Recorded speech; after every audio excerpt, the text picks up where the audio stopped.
Jedi, were Ciad Fáilte go Páirc na Crócaí. Do Cliath in éaniu Kerry in éan a Bally Áth Cliath. Aimsir fearfa do Cliath Pell agus tá aimsir a rós in Bally Áth. Is é Stephen Cluxon Captain na Fáine agus Bernard Brogan Réalt na Fáine ag Bally Áth Cliath. Agus is é Colm Cooper Captain na Fáine agus Réalt na Fáine ag Kerry. Rúthar Aonteach ó Jack McCaffrey agus Brú Aonteach ó Donnacha Walsh. Agus ó Pas Allen ag Jack McCaffrey agus scór Aonteach ag Michael Dar Macaulay.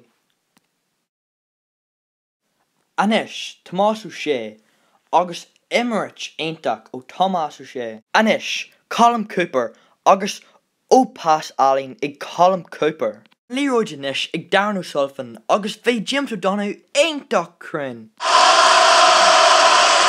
Hallmanning agus tugann sé faoin scór ag Bernard Brogan agus tá Leroy amhaoi. Anis tá sé Jackar rá cé leis a bheis an bua. Tá Leroy Janish ag Paul Galvin agus Pas ag Darren O'Sullivan. Aonteach ag Johnny Buckley agus ó Pas Allen, Colm Cooper agus Gennard scór ó Donnacha Walsh agus Kerry Boo. An Leroy Janish ag Tomás O'Shea agus ó Pas Allen ag Colm Cooper. Rúthar Aonteach ó Colm Cooper agus Críoc eile don Scott ag Colm Cooper. Kerry Boo. Tá an láhain Urkcher ag Kerry. Tugann sé faoin scór. Sin ard scór ó Dermot Connolly.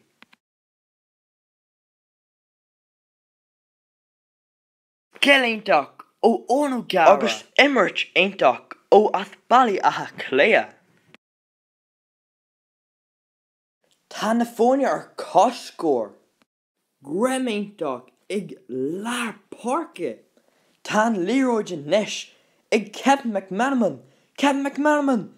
Ó, tá Leroy ag Cool an Yang.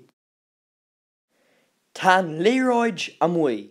Graham Aonteach agus Scill Aonteach ag Michael Dar Macaulay agus Rúthar Aonteach ag Michael Dar Macaulay agus Eoin O'Gara. Sin ard scór a Bally Áth Cliath.